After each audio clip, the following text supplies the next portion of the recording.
안녕하세요. 자, 여러분, 이번 시간에는 우리가 유아교육기관을 어떻게 선택해야 될 건지 거기에 대한 선택 꿀팁을 좀 드리겠습니다. 지금 시즌이 아이들 유치원, 어린이집, 또 유아교육기관을 선택해야 될 그런 중요한 시점에 있죠.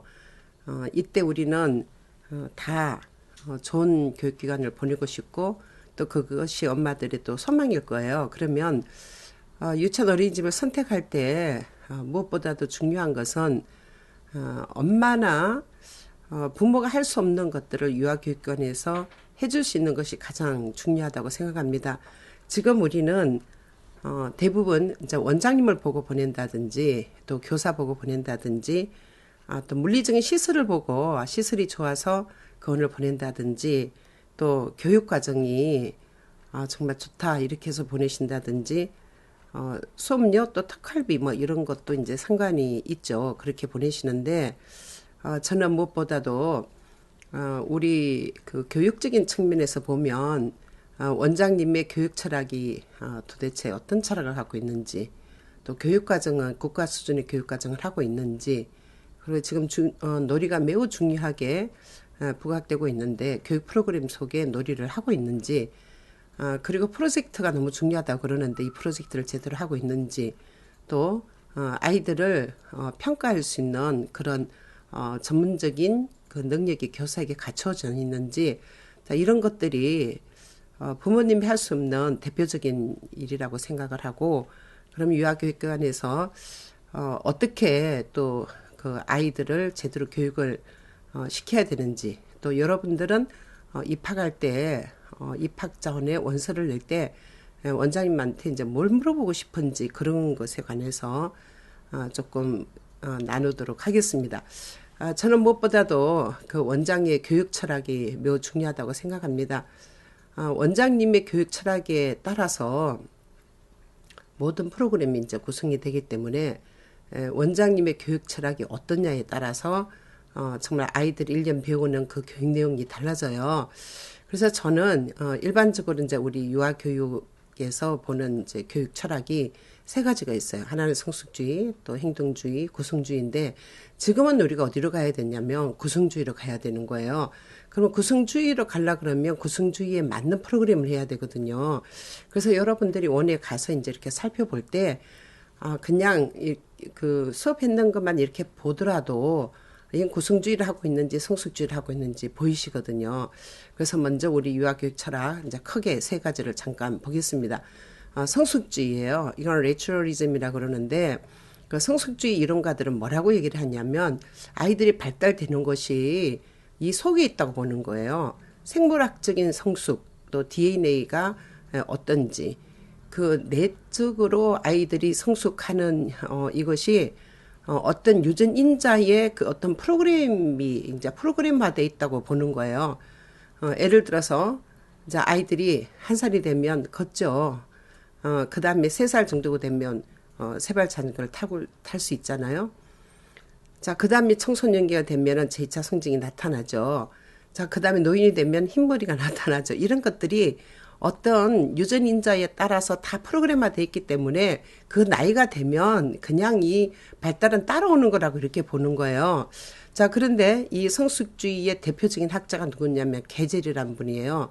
이분이 뭐라고 얘기했냐면 이 성숙하는 것은 다 프로그램화되어 있기 때문에 우리는 그냥 발달을 그냥 기다려야지 너무 빠르게 이렇게 서두르면 안 된다고 보는 거예요.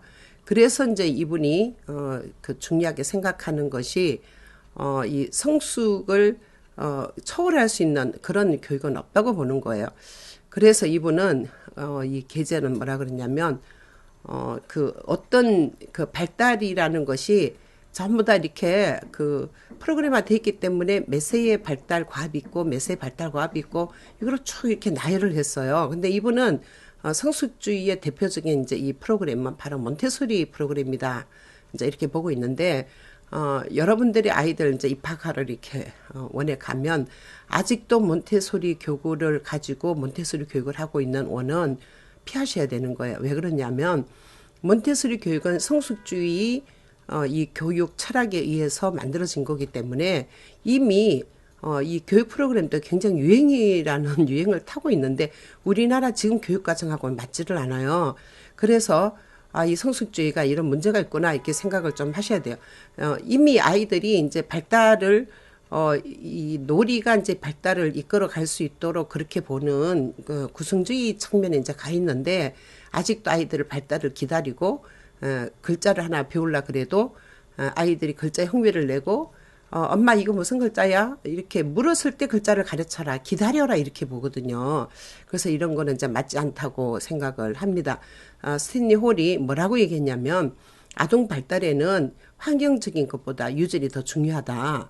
자, 그래서 이 계절이 아동이 어떤 행동을 할 수 있는 것은 그 행동을 하는데 필요한 신체 구조, 신경 구조가 발달돼야 가능하기 때문에 발달이 우선이라고 보는 거예요. 그래서 아동 발달에서 나타나는 구조적인 변화가 아동에게 다 내재되어 있다. 프로그램화되어 있다. 그래서 그 정해진 순서에 의해서 자연히 나타나니까 이게 아동 발달의 원리다. 이제 이렇게 보는 거예요. 그럼 이제 성숙주의는 어떤 것이냐면 유아에게 자연적인 방법으로 성장할 수 있는 기회가 주어진다면 아이들의 잠재 능력을 충분히 발달시킬 것이다. 그래서 부모와 교사는 유아의 자연적인 성장을 절대 방해하지 말고 그게 성장 발달이 오기까지 기다려줘야 이렇게 된다 이렇게 보는 거예요. 그래서 이제 유아 발달은 학습을 이끄는 가장 중요한 힘은 유아 내부에 있다. 이 안에 싹이 있기 때문에 그 싹이 이렇게 틀 때까지 기다려줘야 된다. 기다리라는 거예요. 근데 지금 현대 사회 보세요. 여러분 시간도 없는데 언제까지 기다리냔 말이에요.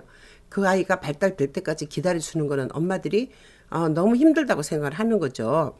그래서 이 계절이 유아의 발달과 성숙에 일정하게 나타난 어떤 규칙성이 있다.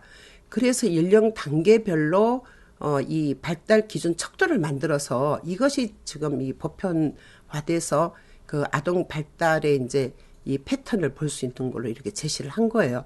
그 성숙주의자들은 뭐라고 얘기냐면 인간 발달은 다 보편적이다. 보편성에 이제 관심을 뒀고 성숙주의 교육 목표는 뭐냐면 유아의 내적 가능성에 따른 전인적인 발달을 도모하는 거다. 그러니까 이 안이 이 내면이 발달이 돼야 된다고 보는 거죠. 그 다음에 교수 자료와 교육적 경험은 유아가 거기서 흥미를 나타내고 준비되었을 때 제공해라. 글씨를 배우고 싶어도 과자 봉지에서 엄마 이 글자 뭐야? 이 글자 읽어주세요. 이렇게 했을 때 그때 글씨를 가르치라는 거지. 그 전에 가르치면 그 민간기가 되지 않으면 별 소용이 없다 이렇게 보는 거예요. 그래서 유아들이 발달 수준에 적합한 활동을 할 수 있도록 기회를 주고 그래서 승리는 최소한 이 개입을 하지 말고 또 풍부한 자료를 다양하게 이제 주면서 유아들의 흥미와 발달 단계에 맞는 그런 적합한 자료를 제공하고 또 이 가장 효과적인 집단 구성은 발달 수준이 같은 또래끼리 집단을 이루어서 하는 게 좋다고 보기 때문에 5세 반은 5세 반, 3세 반은 3세 반 발달이 비슷한 또래끼리 이루어지는 것이 좋다고 보는 거예요. 근데 구성주의는 뭐 혼합반을 해도 상관이 없다 이렇게 보는 거죠. 자, 유아들의 작업이나 놀이의 결과에 대한 성인의 개입을 최소한 해라. 선생님은 성숙주의 이 교실에는 선생님이 굉장히 편안한 거예요. 아이들이 관심 있을 때만 이렇게 자극을 주고 물어볼 때 선생님이 개입하고 이렇게 하면 되니까요. 자, 그 다음에 유아들의 발달은 내적 성장 힘에 따라 이루어지기 때문에 유아 발달 수준은 선생님이 충분히 이해를 하고 양육적이고 수용적인 환경을 제공해라 이렇게 하는 거예요. 그리고 바람직하고 적절한 환경은 유아들의 흥미와 발달을 위해서 조건 없이 제공을 해줘라 이렇게 보는 거예요. 자, 두 번째 나타나는 것이 이제 행동주의인데 이 행동주의는 우리가 비헤이버리즘이라 그러는데 이미 1960년대 미국에서 아주 그 행동주의가 인지 발달과 같이 굉장히 크게 경험주의 교육과정과 같이 맞물려서 학문주의 중심 교육과정과 맞물려서 어떻게 됐냐면 인지 발달을 강조하면서 행동주의도 이제 같이 오게 됐는데 이 행동주의는 뭐라고 얘기하냐면 발달은 선천적인 거 아니다. 그러니까 앞에 성숙주의를 완전히 반대하는 거예요. 후천적인 학습 경험에서 온다고 보는 거예요. 그래서 경험이 너무 중요하다. 아이들은 어떤 경험을 하느냐에 따라서 발달이 될 수도 있고 안 될 수도 있다. 이렇게 보는 거죠. 그래서 행동과 발달에는 일정한 법칙이 있다고 가정을 하는 거예요.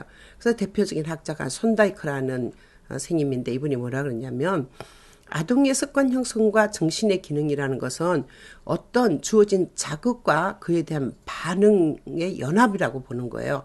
예를 들어서 어떤 아이가 하얀 강아지를 봤는데 하얀 강아지가 막 이렇게 울었어요. 그러면 흰색 플러스 강아지가 울고 이렇게 짖고 하면서 그 두려움이랑 그것이 같이 이제 반응으로 짝지어지면서 자극과 반응이 같이 오면서 어떻게 되느냐면요. 흰색만 보면 애가 깜짝깜짝 놀라는 거예요. 그러면 나중에 병원에 가서 간호사가 흰 옷 입고 있는 그것만 봐도 깜짝 놀라고 산타클로스 할아버지의 그 흰수염만 봐도 놀란다는 거죠. 그러니까 행동주의는 자극과 그 다음에 반응의 연합을 이렇게 보기 때문에 어떻게 해야 되냐면 어떤 자극을 줬냐에 따라서 그 반응이 따라온다고 보는 거죠. 뭐 대표적인 학자들이 뭐 파블로도 있고 스키너도 있고 먼저 이런 학자들이 있어요. 그런데 자, 이 그 행동주의라는 것은 어떤 행동을 하게 되는 것은 다 이제 반복적이고 또 학습을 했기 때문에 그렇다고 이렇게 보는 거죠. 그래서 유아 발달에 대한 그 외적 요인을 그 아주 중요하다. 외부로부터 어떤 자극, 어떤 보상이 주어졌냐 이런 거 굉장히 중요하게 보는 거죠. 그 외적 경험을 적절하게 단계적으로 배려함으로써 유아의 발달을 바람직한 방향으로 변화시킬 수 있다고 보는 거예요. 그래서 행동주의의 그 대표적인 학자가 왓슨이라는 분인데 이분은 나에게 12명의 아이들을 주면 내가 여러분들이 원하는 대로 아이를 다 길러주겠다. 교수도 만들 수 있고 강도도 만들 수도 있고 여러분이 원하는 대로 모든 사람들은 어떤 기계에 넣어서 탁탁 찍어내는 것처럼 그렇게 만들 수 있다고 하는 것이 행동주의예요. 그때 이제 주는 것이 보상을 주는 거죠. 그래서 사람은 어떤 보상과 강화를 주면 틀림없이 바뀐다고 보는 거예요. 그래서 존 로크, 손다이커, 스키너 이런 사람에 대해서 이제 개성이 되어 왔는데 행동주의 학자들은 환경의 영향이 매우 중요하다. 자, 이 환경이 개별 유아의 독특한 행동을 형성하는지 여기에 이제 관심을 줬기 때문에 우리가 외적으로 관찰할 수 있는 그런 인간의 행동만이 가치 있다고 보는 거예요. 그러니까 내면적으로 생각하는 건 전혀 아니라는 거죠. 그래서 기본 원리가 그런 거야. 모든 행동은 학습된 것이다. 아이들이 그런 행동을 하는 것은 배워서 그렇다는 거예요. 자, 어찌 보면 여러분 맞죠. 아이들이 욕하는 집안 아이들은 거의 다 부모가 욕을 잘하면 유치원에 와서도 욕을 합니다. 그러니까 학습된 것이다. 두 번째는요. 경험을 환경적 적응에서 나오고 환경이 모든 것을 말해준다. 그래서 환경이 좋은 아이들은 환경이 나쁜 아이들하고 벌써 행동하는 게 다르다고 보는 거죠. 또 자극은 고전적, 조건적, 조작적 조건화 법칙에 따라 행동을 통제한다. 이 고전적 조건화는 뭐냐면 이제 맛있는 음식을 보면 이렇게 침이 이렇게 타액이 분비되잖아요. 강아지 가지고 파블로비 이제 그 실험을 한 거예요. 자, 그런데 그때 바로 이제 보상이라는 게 이렇게 오게 되면 이게 행동이 조건화가 돼서 나중에 이제 이 강아지 실험에서 종소리를 딸랑딸랑 하고 들려주는데 그 종소리가 0.5초 이내에 이렇게 종소리를 들려주고 그 다음에 이제 이 고기 덩어리를 주는 거예요. 그러면 나중에 종소리와 함께 고기 덩어리가 연합이 돼서 나중에는 고기를 안 줘도 종소리만 들으면 행동을 한다는 거죠. 그게 바로 이제 고정적 조건하고 조작적 조건하는 이게 비둘기가 이렇게 가다가 뭐 쥐 가지고도 이제 많이 스키너가 실험을 했는데 이 미로를 찾다가 어디서 막 먹이가 이렇게 지렛대를 누르는데 먹이가 툭 떨어지는 거야. 그러면 나중에 이렇게 놀다가 배고플 때 지렛대를 누르기만 하면 먹이가 나오니까 이 먹이가 레인포스먼트 그래서 강화가 돼서 그 강화를 받은 쥐는 그 강화 인자가 주어지면 그 바른 행동을 더 잘한다는 거죠. 그러니까 우리가 어떤 행동을 하게 됐을 때 거의 다 사람들은 어떤 강화 보상이 있으면 행동을 잘한다. 이게 다 행동주의예요. 자, 그런데 이 행동주의 이론이요. 학습 원리가 모든 연령에 해당된다는 거예요. 예를 들어서 아이도 사탕 주고 초콜릿 주면 더 행동을 잘하는 것처럼 어른도 마찬가지다는 거. 우리도 이제 좋은 일을 했을 때 맛있는 이렇게 음식을 주면 자랑이 되잖아요. 모든 학습 원리가 유아나 어른이 똑같다고 보는 거예요. 그래서 교육 목적이 뭐냐면 바람직한 행동은 증가시키고 바람직하지 않은 행동을 소거시킨다는 건데, 이 행동주의는 이미 학문 중심 교육과 함께 미국에서 세태가 됐고 우리나라에서도 이미 세태가 됐어요. 우리나라는 언제 이 행동주의가 정말 크게 떠올랐냐면 우리 1990년대, 80년대 뭐 하여튼 그때 80년대에서 90년 그 사이에 엄청나게 미국의 그 인재 발달하고 행동주의가 이제 강조되면서 보상교육이 오면서 우리나라에도 이것이 이제 크게 이 교육 과정이 이제 대두됐어요. 그런데 지금은 이미 이런 시기가 다 지났다는 거죠. 왜냐하면 보상을 준다고 하고 뭐 이제 보상을 안 준다고 안 하고, 물론 그거는 이제 그 동물학적이고 굉장히 모든 사람에게 적용은 되긴 하지만 이미 교육 과정으로서는 아이들에게 글씨를 잘 쓰면 사탕을 주고 이런 교육은 이미 끝났다는 거예요. 그러면 우리는 어떻게 됐냐? 구성주의로 가야 된다는 거예요. 이 컨스트럭티비즘이라 그러는데, 원래 구성주의는 이게 컨스트럭션이 뭐냐면 건축하다는 그런 뜻이죠. 뭘 구성하다는 뜻이잖아요. 우리가 공사할 때 보면 언더 컨스트럭션 이렇게 돼 있죠. 그게 뭐냐면 이제 공사 중이다. 그런 것처럼 건물을 지을 때 뭐를 구성하는 것이 바로 이제 컨스트럭션이라고 그러는데, 이 구성주의 아동과는요, 그 유아의 발달은 아이들의 능동적인 활동을 통해서 이루어진다고 보는데, 그 활동이 놀이라는 거예요. 지금 우리가 교육과정에서 놀이를 너무 중요하게 생각하고 있는데 이 교육 철학이 너무나도 연결이 된다는 거예요. 그래서 환경도 중요하고 유아도 중요하고 환경과 유아가 서로 상호작용하는 거, 인터랙션에 관심을 갖습니다. 그래서 구성주의는 아이들이요, 모든 그 행동을 하고 이렇게 하고 아이들이 성장할 수 있는 이게 그 자신의 그 내부 속에 있다고 보는 거예요. 자, 어찌 보면 앞에서 했던 우리 성숙주의하고 비슷한 것 같죠. 그런데 달라요. 자, 구성주의 이론의 배경을 한번 봅시다. 구성주의는 지식은 주관적이고 학습자가 스스로 지식을 구성해 간다는 거예요.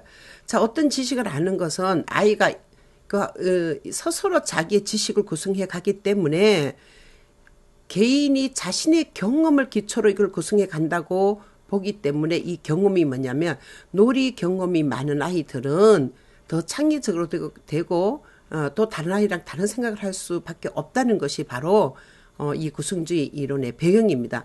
그래서 대표적인 학자가 이제 삐아제하고 비고츠키를 들 수 있는데, 삐아제는 아동은 환경 자극을 구성하는 능동성을 아이들이 다 적극적으로 환경의 자극을 구성하는 이 적극성이 있다고 보는 거예요. 그래서 그 아이들 발달 단계마다 질적으로 다른 사고를 하는데 이것을 가지고 인지 발달 이론을 만들어낸 거예요. 삐아제의 인지 발달 이론이 이제 있어요. 감각운동기, 전조작기, 구체조작기, 형식조작기 있는데, 지금은 제가 그 이론을 얘기하려는 게 아니고, 삐아제가 그 아이들의 지식은 내부에서 다 구성할 수 있고 지식은 아이들이 스스로 구성해 간다고 보는 거죠. 그게 중요한 거죠. 그래서 그 구성주의 이론의 이제 기본 전제를 보면 아동의 발달은 유전적인 요인과 환경적인 요인이 상호작용한 결과로 나타난다고 보는 거예요. 그래서 교사와 교사 상호작용해야 되고, 또 교사와 유아가 상호작용을 해야 되고, 또 유아와 교구가 지금 놀이를 하면서 아이들이 상호작용을 해야 된다고 보는 거죠. 그래서 아동이 능동적으로 활동하고 탐색하면서 발달이 이루어진다고 보기 때문에 탐색활동, 사고활동을 통한 이 환경과의 상호작용을 매우 중요시합니다. 그럼 대표적인 학자가 누구냐면 삐아제예요. 이제 삐아제는 유아를 이 활동적이고 이 굉장히 적극적인 존재로 봤기 때문에 지적 성장을 각 개인의 환경과 상호작용에 의한 발달적 과정으로 보고 있는 거예요. 그래서 발생학적 인식론, 상호작용주의, 발달적 구성주의 뭐 이렇게라도 얘기를 한다는 거죠. 자, 또 한 사람이 누구냐면 비고츠키예요.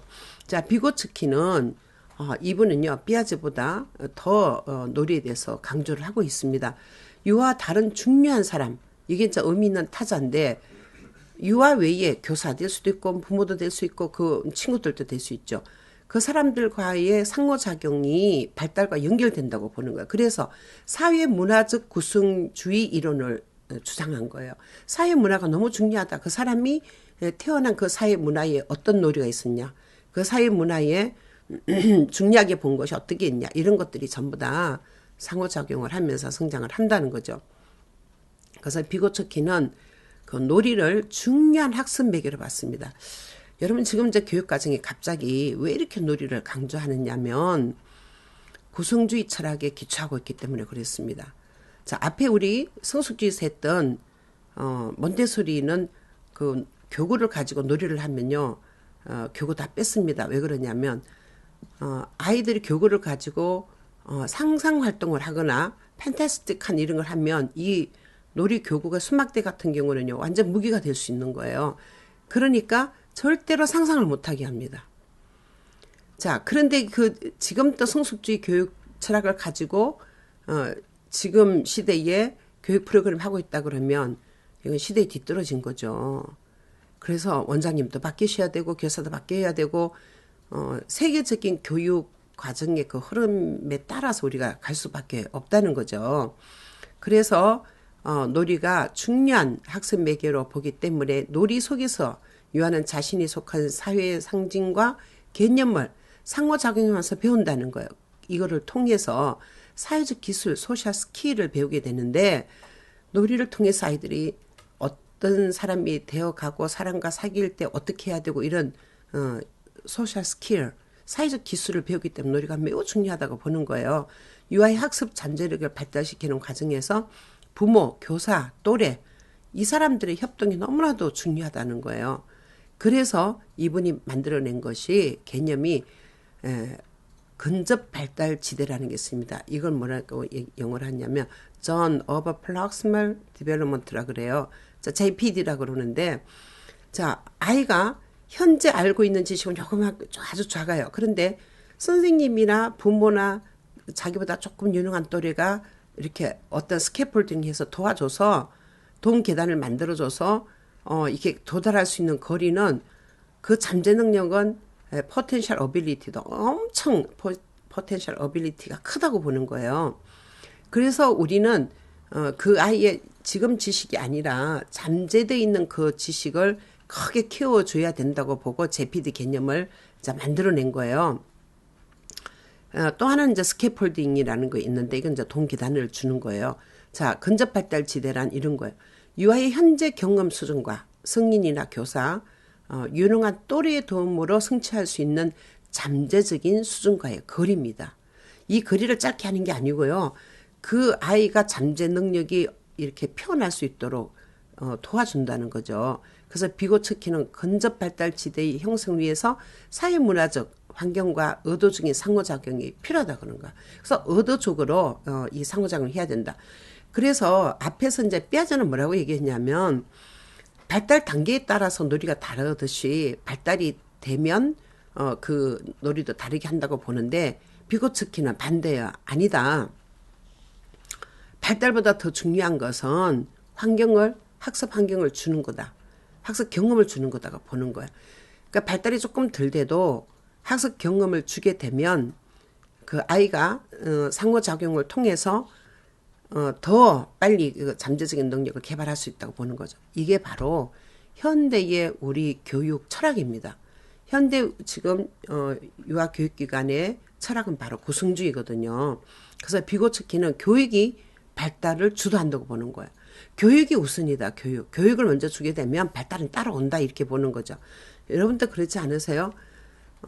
성숙주의처럼 애가 글자 알 때까지 기다리면 쟤는 도대체 몇 살에 지금 글씨를 읽는 거야. 쟤는 학교 들어갈 때 글씨 깨우칠 수 있을까 하고 고민하시고 원에 와서 늘 그러시죠. 왜 글씨 안 가르치냐고 그러시죠.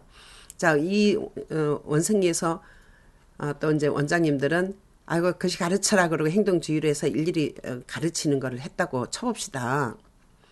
그게 오래가지 못한다는 거죠.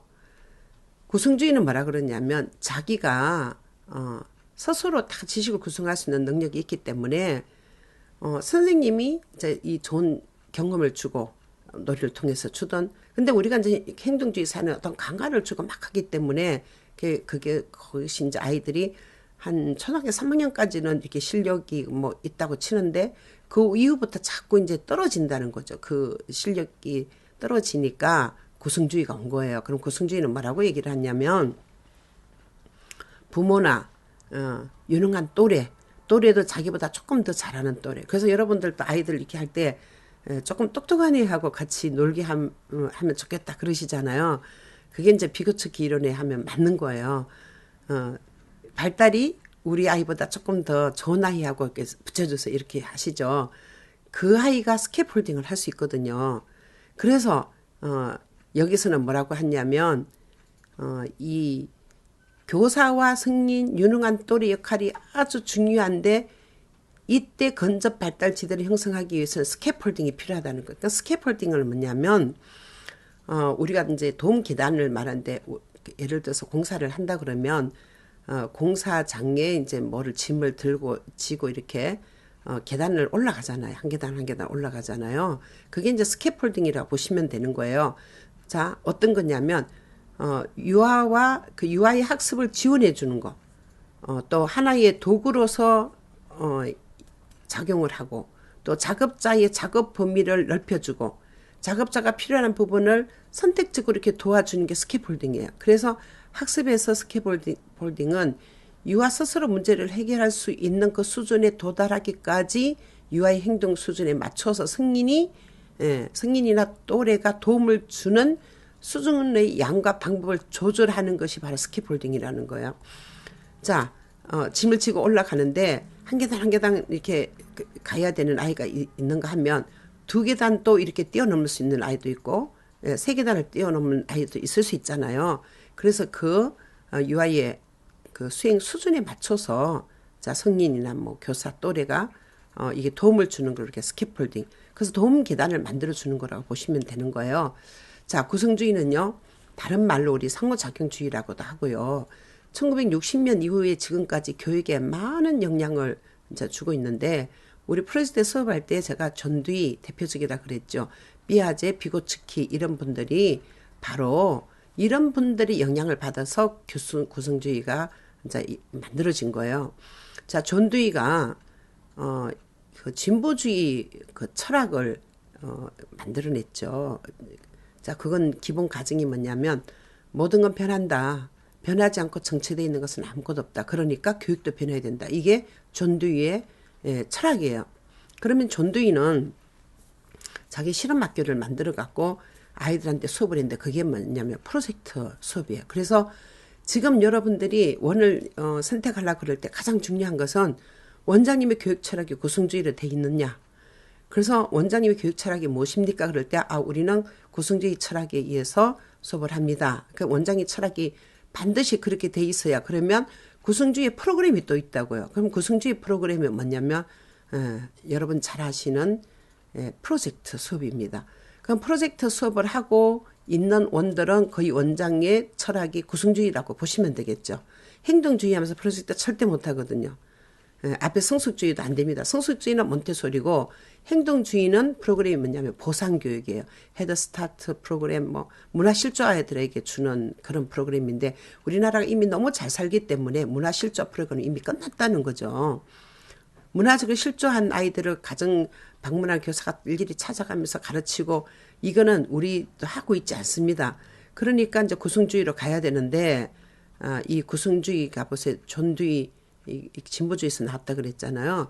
자, 삐아제 인지 발달 이론이 등장하면서 구성주의로 발전됐고 1960년에서 70년대에 유아교육 과정으로 개념화됐는데 이건 미국에서 그렇게 된 거예요. 그럼 우리나라에 이 구성주의가 온 것은 미국에서 한 것보다 30년 후에 옵니다. 그러니까 우리나라는 1990년대부터 2000년에 구성주의가 크게 부각을 되면서 제가 중대대학원을 다닐 때도 우리는 뭘 했냐면 그때 이 구성주의에 대해서 다 배웠어요. 사회인지적 이론 뭐 이런 거 다 구성주의에서 왔는데 구성주의가 그때 너무나도 크게 부각되었기 때문에 모든 이 교육이 이제 구성주의로 가고 있었죠. 그럼 구성주의 교육 과정을 봅시다. 유아가 지식을 내부로부터 우선적으로 안에서 표상을 하고 리프레젠테이션 하고 자신의 경험적 해석을 통해서 지식에 대한 이해를 구성해 가는 과정으로 보는 거예요.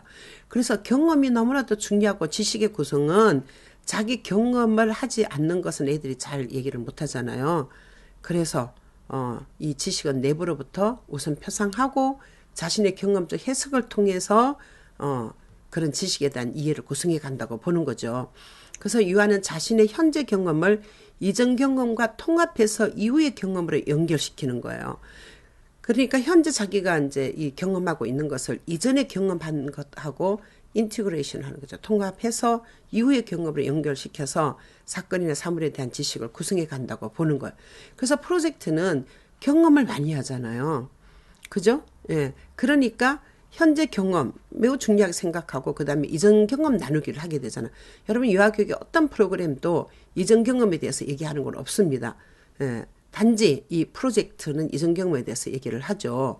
레저 에밀리아도 하지만 레저 에밀리아에서는 이 철학은 교육 철학은 지금 유아교육 철학에는 구성주의가 같지만 우리나라는 레저 에밀리아처럼 이태리에 있는 그 나라처럼 여러 가지 면에서 뭐 교사가 팀티칭 하는 것도 힘들고 한 교사가 3년을 맡는 것도 힘들고 그 페다고지스트라는 그런 이 전문가 행정 전문가 말하자면 우리 장학사 같은 그런 분들이 그 유치원에 와서 같이 수업을 하고 이게 힘들잖아요. 그래서 우리나라의 지역의 그런 상황에 맞지 않기 때문에 레저 에밀리아가 구성주의 이론이긴 하지만 프로젝트가 더 이제 광범위하게 아이들이 학습을 하게 됐고 프로젝트 수업을 하게 됐고 레저 에밀리아는 1990년대 중반부터 이렇게 이제 오다가 지금 그 평가가 거의 다 이제 프로젝트 중심으로 됨으로써 이제 약간 바뀌게 된 거죠. 자, 그러면 구성주의 기본 입장을 한번 봅시다. 유아의 사회적 물리적 환경과 상호작용을 통해서 지식을 능동적으로 구성해 간다고 봤죠. 그래서 개인의 사회적 물리적 환경과 상호작용이 아주 중요하다고 보는 거죠. 그래서 행동의 변화는 환경과의 조작에서 인지 구조가 더 확장돼 가고 정교화돼 간다고 보는 거죠. 자, 연령보다 적절한 경험이 발달의 필수적이라는 거야. 그러니까 비고츠키가 뭐라 그랬어요? 교육을 먼저 주면 발달은 따라온다고 보는 거죠. 근데 참 신기하죠. 삐아제는 발달 단계가 됐을 때 그 단계마다 학습하는 게 있다고 그랬는데 비고츠키는 그게 아니고 교육을 우선적으로 주면 발달은 그냥 따라온다. 그러니까 경험을 먼저 주라 이렇게 본 거죠. 그렇지만 두 분이 다 아주 중요한 구성주의의 학자로 이제 있습니다. 자, 각 발달 단계에서 경험한 자극의 풍부함과 적절성 정도가 어느 정도 경험을 했느냐. 풍부함과 또 적절성. 이것이 유아의 다음 단계의 발달을 이렇게 옮겨가는데 정말 직접적인 관계가 있다고 보는 거죠. 그래서 저는 이제 그 가장 중요한 것이 원장의 교육 철학. 여러분들이 이제 원에 가서 엄마들 이제 뭐 지금 할머니도 갈 수 있고 뭐 여러분 가족들이 갈 수 있잖아요. 원에 가서 뭘 물을지 되게 궁금하시죠. 애를 이제 입학시키려고 이제 이 원에 왔는데 가장 처음 물어야 될 게 뭔가 저는 원장님의 유아교육 철학이 어떤 철학에서 이걸 합니까? 이게 중요한 것 같습니다. 근데 대부분 원장님들은 뭐라고 얘기하시냐면 저는 아이를 사랑해서 사랑하는 마음으로 아이를 가르친대요. 그건 교육 철학이 아니고요. 원장님의 마인드예요. 그러니까 유아교육 철학은 세 가지밖에 없는데 지금은 구성주의로 가고 구성주의에 의한 프로그램을 하는 원을 선택하시면 틀림없습니다. 자, 두 번째 누리교육과정입니다. 지금 우리나라는 교육과정이 유치원 어린이집이 똑같습니다. 물론 0, 1, 2세는 어린이집에 표준보육과정이 있지만 3, 4, 5세 유치원의 3, 4, 5세 어린이집 3, 4, 5세는 교육과정이 똑같습니다. 자, 그래서 교육과정이 같기 때문에 수업료도 같다는 거죠. 유치원 어린이집 수업료 똑같고요. 교육과정 똑같습니다. 여러분 교육과정이 같은데 수업료를 유치원은 더 비싸게 받고 어린이집 더 싸게 받고 이거 아닙니다. 그래서 여러분들은 이 누리교육 과정을 원장이 얼마나 알고 있는가 굉장히 중요하게 보셔야 됩니다. 왜 그러냐면 이 교육 과정 속에 정말 아이들이 배워야 되는 것들이 다 들어있어요. 그래서 우리 교육과정은 5개로 나눠집니다. 먼저 신체운동 건강인데 내용 범주에 보면 신체활동 즐기기, 건강하게 생활하기, 안전하게 생활하기 있는데 건강하게 생활하기, 안전하게 생활하기는 거의 기본 생활 습관 형성과 관련이 있습니다.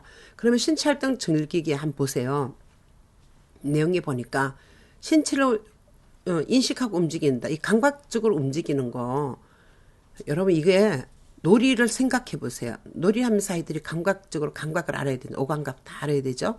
신체 움직임을 조절하는 거는 우리가 소근육 활동을 이렇게 하면서 이렇게 그 조작 활동을 하는 거 있죠. 뭐 구슬 깨고 이런 거, 끈 끼우고 뭐 이런 거 있죠. 이런 것들이 소근육을 발달시키고 대근육 발달은 뭐 던지거나 뭐 밀거나 굴리거나 뭐 공 같은 걸 가지고 이제 하는 건데 이게 대근육, 소근육 다 들어갈 수 있어요.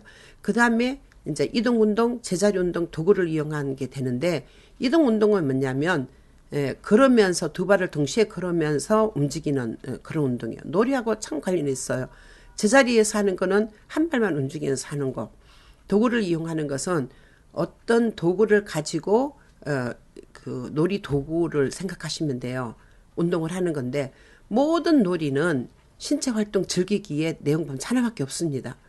근데 이거를 교육과정이 이제 이번에 바뀌면서 선생님들도 원장님들도 헷갈리는 분이 많아요. 그런데 딱 보면 정확하게 들어있습니다. 감각, 그 다음에 대근육, 소근육, 이동, 제자리 운동, 비동이죠. 도구를 이용한 거, 실내외 신체 활동에 자발적으로 참여한다는 것은 우리 전통놀이 해도 되고 바깥놀이 해도 되고 게임 해도 되고 이런 거예요. 그러니까 놀이라는 모든 놀이가 여러분 교육과정에 딱 들어있는데 저는 이제 이걸 보면서 많이 놀랍니다. 왜 그러냐면 교육과정이 지난번에 누리과정하고 너무나도 간소하게 바뀐 거예요. 그럼 뭐를 강조하느냐면 놀이를 강조합니다. 그러니까 신체 운동 건강에서는 놀이가 거의 다 들어있다고 보시면 되는 거예요. 모든 놀이가 우리 전통 놀이까지 모든 놀이 가장 쉬운 감각적인 놀이부터 바깥에서 하는 우리 어떤 그 규칙을 두고 하는 그런 놀이까지 전부 다 들어있다는 거. 그 의사소통에 가면 자 듣기 말하기 이게 있죠. 자 그러면 이야기 듣는 거 경험 듣는 거 보세요. 또 경험을 말하는 거 또 적절한 단어를 사용해서 말하는 거 상대방이 이야기하는 거 듣는 거 바른 태도로 듣고 고운 말 말하고 듣고 다 관련이 돼 있죠. 듣기와 말하기가 같이 들어있어요. 자, 그 다음에 읽기와 쓰기가 있는데 말과 글에 관계 관심을 가지는 거. 주변 상징 글자 읽기. 생각을 글자 비슷한 형태로 표현하는 거 쓰기죠. 그 다음에 책과 이야기 즐기기인데 이게 이제 초등교육하고 연계가 돼서 그래요. 자, 책에 관심을 가지고 그 다음에 동화 동시 다 글이죠. 말놀이 짓기. 이제는 이번 교육과정에는 이제 아이들이 말놀이를 하면서 이야기 짓기까지 들어있는 거예요. 이야기를 동화 듣고 짓고. 여러분 이게 의사소통에서 언어 영역에서 하는 놀이예요. 자, 선생님은 이런 것을 놀이로 이렇게 풀어낼 수 있는 그런 능력이 있어야 되는 거죠. 그래서 여러분들은 교육과정을 제대로 알고 교육과정대로 아이들에게 교육을 시키느냐 그걸 봐야 되는 거. 교육과정을 무시하고 교육을 하고 있다면 아이들은 놀이 중심으로 할 수가 없어요. 자, 그 다음에 사회관계에서 보면 나를 알고 존중하기 있어요. 나에 대해서 나의 감정 내가 할 수 있는 거 스스로하고 자율적으로 하는 거 이런 거고요. 더불어 생활하는 거는 가족과 친구와 또 친구와 놀면서 이 갈등이 생겼을 때 또 다른 생각 뭐 있었을 때 그때 감정 조절해야죠. 또 친구와 어른에게 예의 바르게 예절이 관련됐죠. 인성에 관한 거예요. 또 약속과 규칙도 인성교육이거든요. 자, 인성의 사회적 영역과 인지 영역이 쫙 여기 들어있어요. 그러니까 더불어 생활하기가 다른 사람하고 더불어 생활하는 거거든요. 그 사회에 관심 가지기에는 사회적 지식을 보는 거예요. 아는 거죠. 지역사회, 우리나라, 세계나라 이렇게 돼 있는 거예요. 이것을 우리가 어떤 주제가 있으면 이 프로젝트 주제를 놀이로 다 이제 이끌어낼 수 있는 그런 능력이 교사한테 있어야 되고 원장님도 이제 그렇게 준비를 해야 되는 거죠. 그래서 교육과정은 단순화됐지만 그전에 있는 교육과정을 많이 이렇게 뭉쳐서 놓아놨다고 이렇게 보시면 돼요. 그 다음에 예술 경험을 보면 아름다움 찾아보기가 있어서 여기는 탐색하는 거죠. 자연에서 아름다움을 느끼고 즐기고 예술적 요소를 찾아보는 거 탐색하고 보는 거잖아요. 그럼 창의적 표현하는 것이 하나 노래로 표현하죠. 악기, 신체, 사물을 가지고 또 신체나 도구를 가지고 또 미술 도구나 재료를 가지고 극놀이 경험 전부 다 창의적 표현이에요. 여러분 창의적 표현은 어디서 오냐면 놀이를 할 때 창의적인 표현을 할 수 있어요. 놀이는요 창의성하고 엄청 관련이 있거든요. 놀이를 하면서 창의적인 아이들을 개발해낼 수 있기 때문에 정말 이 놀이가 교육 과정에 뭐 놀이를 하면서 어쩌고저쩌고 이런 얘기는 없지만 결국은 여러분들이 놀이를 연결을 시키면 다 이렇게 풀어집니다. 그 다음에 예술 감상하기 위해서 다양한 예술을 감상하고 또 다른 사람의 작품을 우리가 존중하고 우리나라 전통 예술에 관심을 갖고 자 이렇게 돼 있고요. 또 이제 자연 탐구에서 가면 수학과 과학이 여기 들어있는데 탐구 과정 즐기기에는 과학적인 거예요. 자 주변에 대해서 지속적 호기심 가지죠. 호기심 갖고 또 탐구하는 과정에 즐겁게 참여하고 또 탐구하다가 난 다른 생각이 있어. 그러면 그 다른 생각에 또 관심을 가지고 또 생각 속에서 탐구하기는 하나는 과학이고 하나는 수학이 들어있는데 맨 위에 있는 거 물체의 특성과 변화를 여러 가지 방법으로 탐색하는 거는 과학적인 거예요. 맨 밑에 또 도구와 기계에 대해서 관심을 갖는 것도 이제 과학적인 거예요. 자 그런데 그 중간에 있는 거 수를 세어보는 거 위치 방향 모양 길이 무게 속성 반복되는 규칙 어떤 그 분류를 하는 거 이건 전부 다 수학이거든요. 수학과 과학이 같이 들어있어서 생활 속에서 탐구하는 건데 놀이를 하면서 이거를 다 탐구 활동으로 갈 수 있습니다. 그 다음에 자연과 더불어 살기인데 자연에서 이 동식물 이름도 알고 거기에 관심을 갖고 또 생명과 자연 환경의 소중함 지금 앞으로 이제 이 온도가 많이 올라가면서 이 자연재해가 많이 생길 건데 세계적으로 지금 다보스 이런 데도 관심 있는 것이 바로 이 자연과 더불어 살기예요. 지구 환경의 변화가 이제 크기 때문에 그래서 이런 것도 이제 놀이를 통해서 이렇게 풀어낼 수 있어야 되고 또 계절 변화, 날씨 변화 뭐 생활하고 다 관련을 지어서 이제 이렇게 하는 게 이 교육 과정이에요. 그래서 5개 영역 제일 처음에 우리 뭐였죠? 신체 운동적 건강, 의사소통, 사회관계, 또 예술 경험, 자연 탐구 이 5가지 교육 과정을 제대로 제시하고 그 교육 과정을 가르치고 있느냐. 자, 원장님이 또 그 교육 과정에 대해서 아느냐. 이것도 매우 중요합니다. 여러분 이렇게 해서 이번 시간에 제가 원장의 교육 철학과 또 누리 교육 과정에 대해서 전체적으로 살펴봤습니다. 자, 원장의 교육 철학, 구성주의 철학으로 가야 되죠. 또 교육과정, 지금 현재 교육부와 보건복지부에서 똑같은 교육과정을 쓰고 있으니까 그 교육과정 유치원이든 어린이집이든 어디든 똑같은 교육과정입니다. 이 교육과정을 여러분들도 이제 잘 이해를 할 수 있어야 되고 또 그 교육과정대로 제대로 교육을 하고 있느냐 그것을 보시는 게 전문적으로 매우 중요하다고 봅니다. 그리고 이제 다음 시간에는 제가 놀이중심 교육 이 프로그램하고 또 프로젝트 접근법하고 또 거기에 관한 놀이의 평가에 관한 것을 또 더 공부해 보도록 하겠습니다. 여러분 감사합니다.